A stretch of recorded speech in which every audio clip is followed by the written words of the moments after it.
Un monde nouveau vous appelle.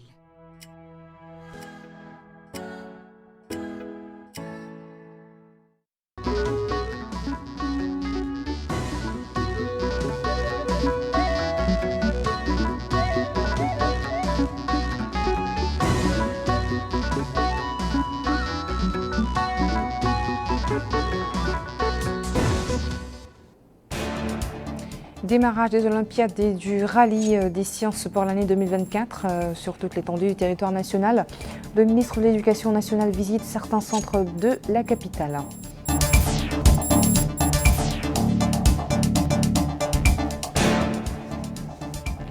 Le département du pétrole, de l'énergie et des mines lance les travaux d'exploitation d'une mine de phosphate et pose la première pierre d'une usine de traitement au Braquenard.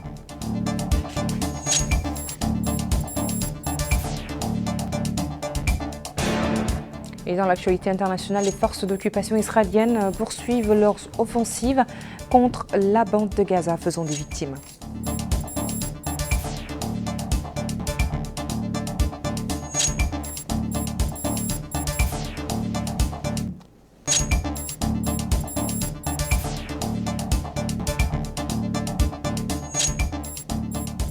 Bonsoir, le ministre de l'Éducation nationale et de la réforme du système éducatif, Mokhtar Dahi, a visité les centres d'examen à Nouakchott où se déroulent les épreuves pour les Olympiades et le rallye des sciences. La visite a concerné l'école Mohamed Mahmoud Hamadi, le collège de garçons 2, le lycée d'Arafat 2 et le lycée de Toujinine 1. Amina Tekan nous en dit plus.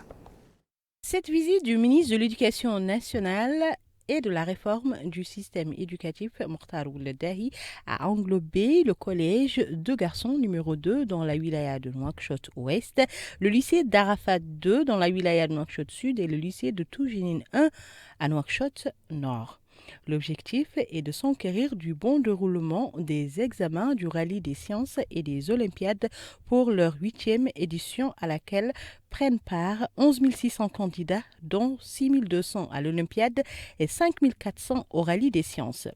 Les élèves du baccalauréat et du brevet participent aux Olympiades, tandis que les élèves de la 3e année du collège et de la 5e et 6e année du lycée, eux, passent les examens du rallye des sciences.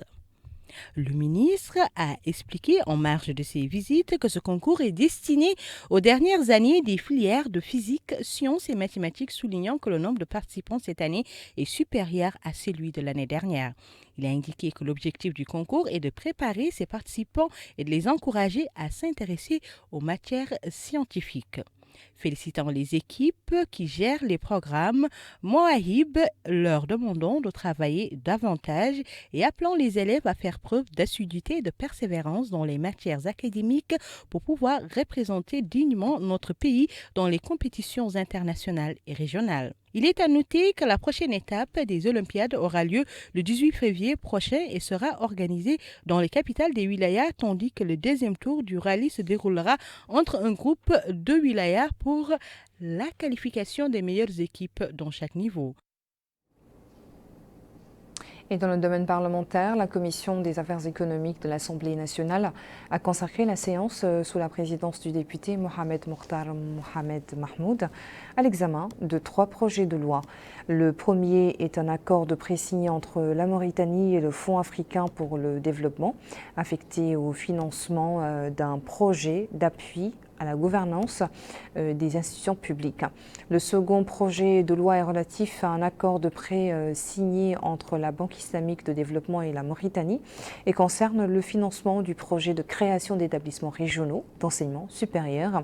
Et le dernier est un accord cadre, financement à terme, signé entre la Mauritanie et la Banque islamique de développement et est destiné à financer le projet de création d'institutions. Au cours de la réunion, la Commission a suivi une présentation du ministre de l'Économie et du Développement durable, Abdessalem Mohamed Saleh, dans laquelle il a souligné l'importance de ces accords pour améliorer l'accès à l'enseignement supérieur et à développer les capacités institutionnelles, ainsi que la création d'un système d'information intégré. Le secrétaire général du ministère du pétrole, des mines et de l'énergie a supervisé dans la commune de Bababé la pose de la première pierre de l'usine de traitement de phosphate, mais également le lancement des travaux d'exploitation des mines dans la wilaya. Bokar Bailaba nous donne des explications sur ce sujet. Le secteur minier se renforce. Ainsi, les travaux d'exploitation du phosphate de Bofal et Bouira ont été lancés lors d'une cérémonie à partir de la localité de Varra, relevant de la Moukata de Bababé au Brakna. Le phosphate a de nombreuses utilisations dans différents domaines: agriculture, industrie alimentaire, fabrication de produits chimiques, entre autres.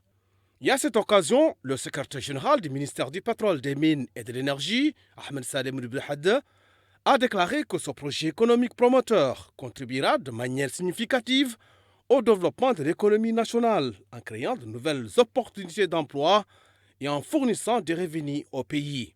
Il a indiqué que la capacité de production du projet atteindra, selon les données, 1 million de tonnes de phosphate par an.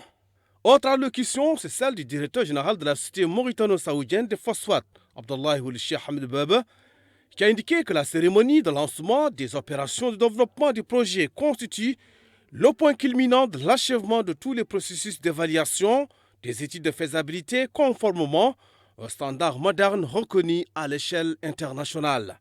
À son tour, le maire de la commune de Varra, Mohamed Mahmoud El-Demma, a souligné l'importance du projet minier qui permettra de créer des opportunités d'emploi pour les populations locales. La délégation a eu droit à une présentation détaillée du projet, y compris ses objectifs, son impact sur l'emploi, son importance économique et environnementale. Et d'après les études préliminaires, la mine contient une réserve estimée à 166 millions de tonnes de phosphate brut. Et nous en parlions en début de journal, les Olympiades des rallyes pour remporter le prix du président ont débuté sur toute l'étendue du territoire national. À Ayoun, 500 candidats de la wilaya du Had El Gharbi participent à ce concours, dont 41% sont des filles. Le directeur du cabinet du Wali du Had El Sharqi, Abdelrahman Ahmed, a effectué une visite d'inspection pour constater sur le terrain les conditions de l'opération. Il a reçu des explications de la part des responsables animant sur les différentes mesures prises pour assurer la transparence du concours. En Assaba, plus de 1200 apprenants rivalisent d'ardeur pour réussir aux examens du rallye des sciences. Le Wali du Tagant, Tiyeb Mohamed Mahmoud, accompagné des autorités administratives et sécuritaires du secondaire, a assisté plutôt au lancement du concours de l'Olympiade dans la wilaya où 250 élèves passent leurs épreuves. C'est tôt ce matin également que les 347 élèves candidats au concours dans la ville de Kaïdi se sont dirigés vers leur salle d'examen.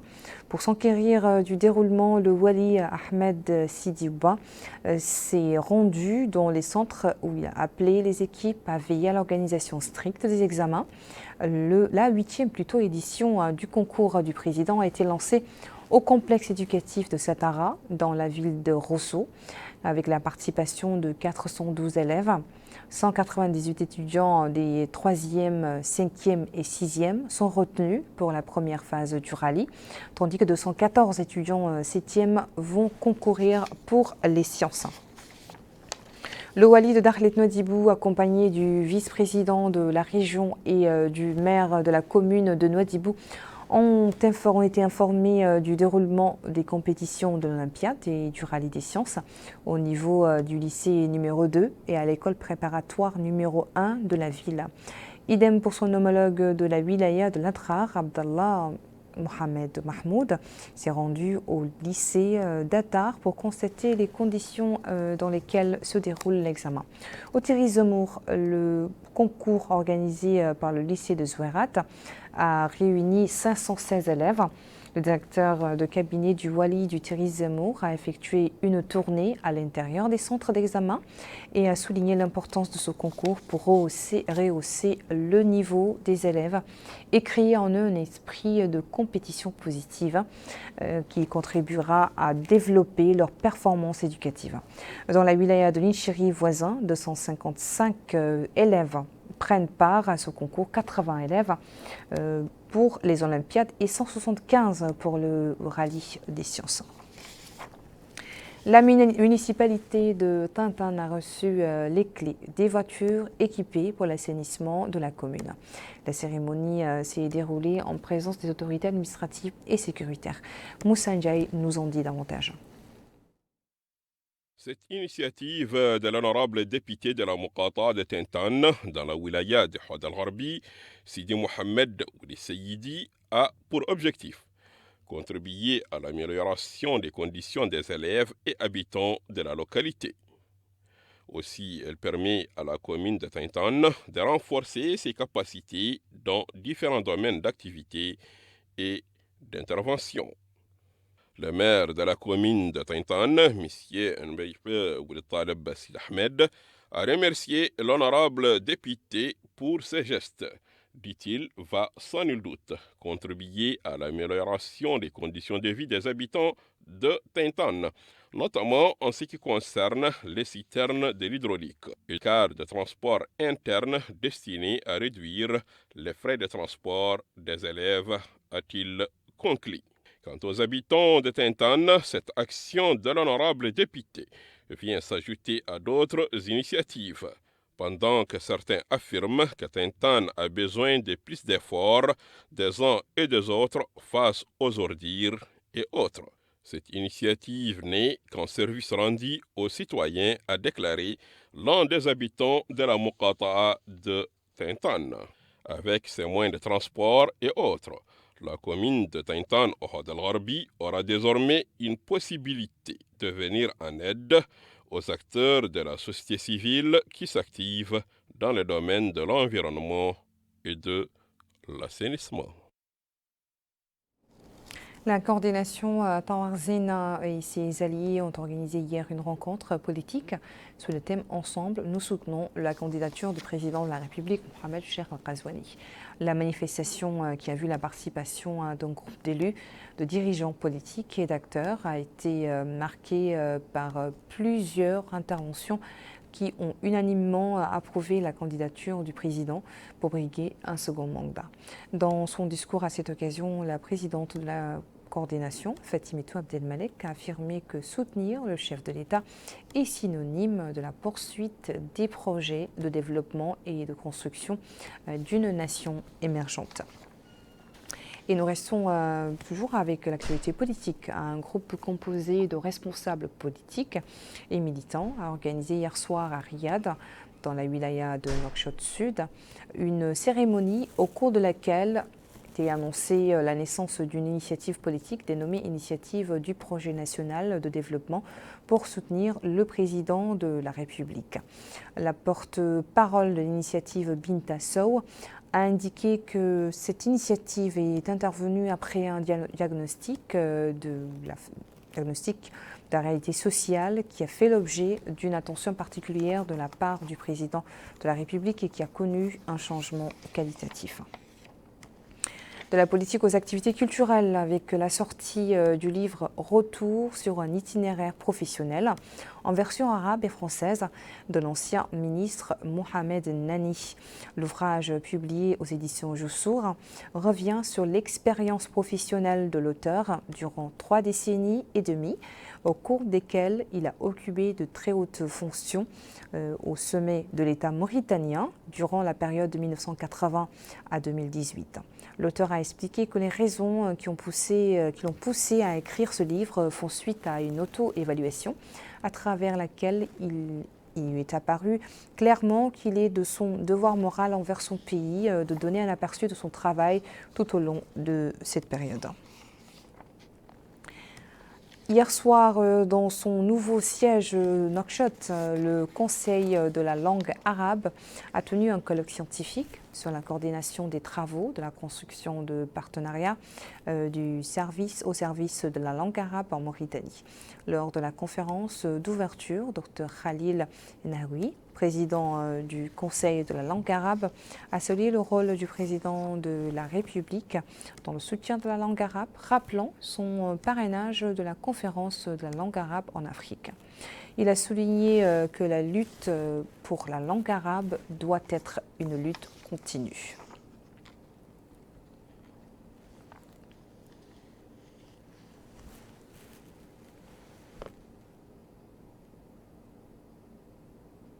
Actualité internationale à présent, au 107e jour les forces d'occupation israéliennes ont poursuivi leur raid sur la bande de Gaza. La Cisjordanie a été le théâtre de raids et d'arrestations et les forces d'occupation ont pris d'assaut les villes d'Hébron et de Yatta. Le ministère de la Santé a annoncé aujourd'hui que les forces d'occupation israéliennes avaient commis 15 massacres au cours des dernières 24 heures, coûtant la vie à 178 personnes. En revanche, l'armée d'occupation a admis qu'un de ses soldats avait été tué et ses autres blessés lors des combats à Gaza.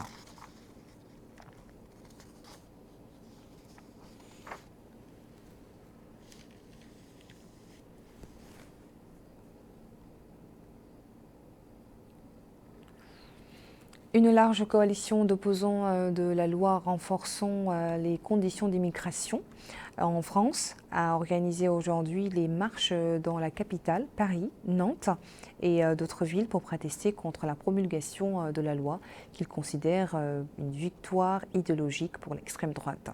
Ces protestations sont un moyen de pression pour exprimer le rejet de la loi durcissant les conditions d'immigration.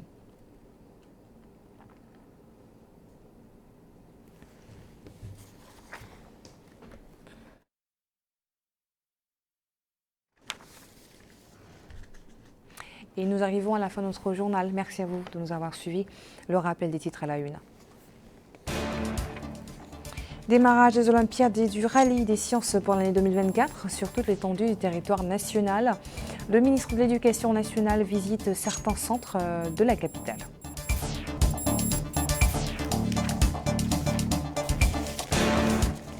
Le département du pétrole, de l'énergie et des mines lance les travaux d'exploitation d'une mine de phosphate et pose la première pierre d'une usine de traitement au Prachna.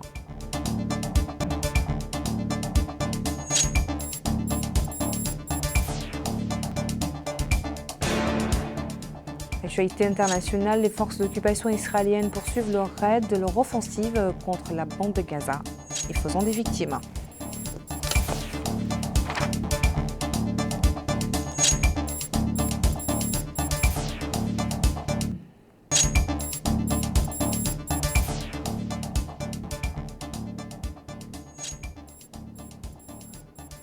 Merci de votre fidélité et bonne soirée.